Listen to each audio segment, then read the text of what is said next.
Hello everyone, my name is David and today I'm going to be talking about my experience with having osteosarcoma. Um, this is going to be a multi-part video series, probably 4, 5, or 6 videos. This first video is going to just kind of provide some context to what my life is like um, and kind of the experience of the initial diagnosis and the time from that until I started chemo and what that was like. Um, the second video will be about the first half of chemotherapy. The third video would be about my surgery. The fourth video will be about the second half of chemo. I think I said that already, but second video is going to be about the first half, not the second half. And then probably the last video, we'll just talk about my experience with physical therapy. So to provide some context into who I am, my name is David. Before I was sick, I was a licensed mortician working full-time in Baltimore. As a licensed mortician, I'm both a funeral director and an embalmer. I am engaged to a wonderful woman named Carlin who has been with me every step of the way. We live together. She is my caretaker and support and all that. And I'm really into movies. I'd like to eventually do a movie review show on this channel with a friend of mine. But the real purpose in doing all this is that I kind of want to increase my internet exposure, really just kind of get myself out there. So to start, this began in October with some slight knee pains that I was having when I was embalming. Embalming involves a lot of standing. So I went to my primary care doctor and she didn't notice anything unusual, but she scheduled an MRI, she scheduled an x-ray. I had the x-ray, nothing unusual on it, so they referred me to the orthopedic doctor, who said, wear this knee brace for a week. If no improvement, come back. So I came back because there was no improvement, and he wanted me to do physical therapy and to take meloxicam. So I did both, and my pain skyrocketed once I started physical therapy. So I knew something was wrong. I didn't think much of it. I had major corrective spinal surgery for scoliosis in 2014 on my 17th birthday, and I had a lot of pains that would come and go. So when it started, I wasn't thinking much of it, but I knew at this point like something was up. So I went back and asked him if I could do an MRI, and he said no.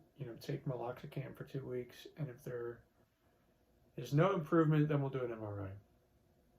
Which I didn't like. I asked if we could do it anyway, and he said no, only because it wouldn't make a difference if he did it now or then, which obviously it would. So 2 days went by. A lot of things happened. I worked the last funeral I worked. I got into a minor car accident. Everything was okay. It was after the funeral, so the family wasn't involved. And I went to one of my closest friends got married, so I went to his wedding. And that was the last thing that I really did before we kind of knew what was going on. So my fiance had insisted on me getting a second opinion. I went to a local orthopedic facility here and got an x-ray, and they noticed that there were like little chips near the tibia bone on the side view. They said that was very unusual. So they ordered me a stat MRI, and I had the MRI done that night, and the next day the physician assistant called me and told me, you most likely have osteosarcoma. It's a malignant cancer of bone, and she told me that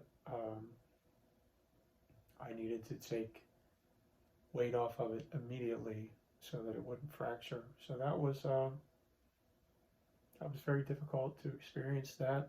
Um,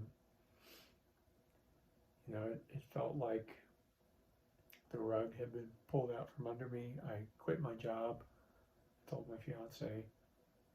Um, Luckily, she's been making enough money that we don't need a two-income household to get by.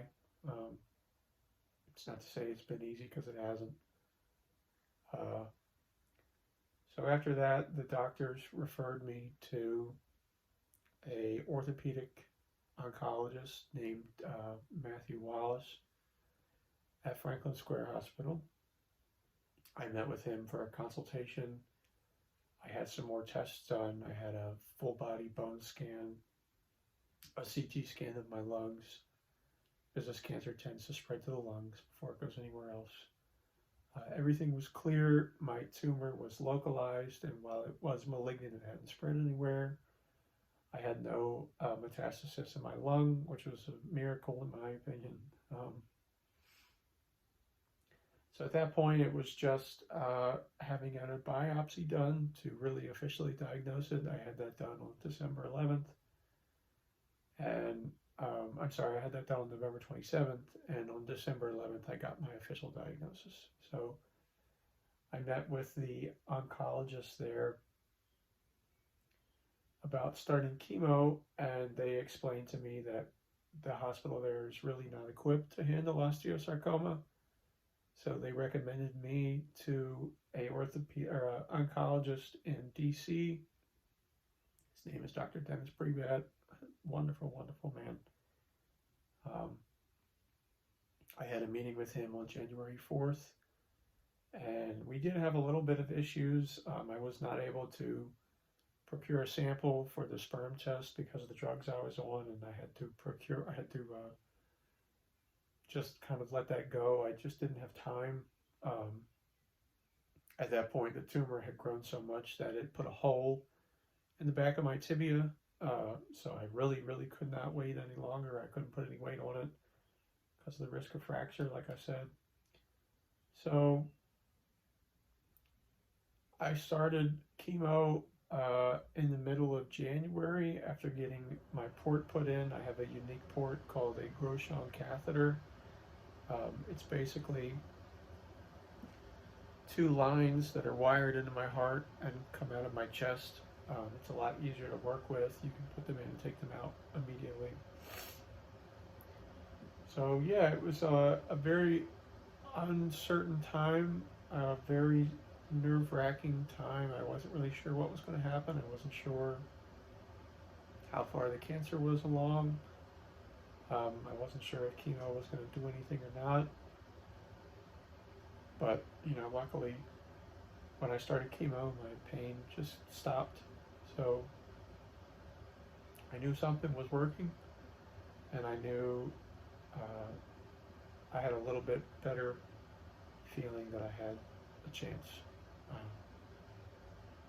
So that's what it was like in the beginning. In the next video, I will talk about the first half of chemotherapy and what that was like, what it was like to get chemo during a pandemic, and the emergency visits that I had. So thank you for watching, and I will see you on the next one.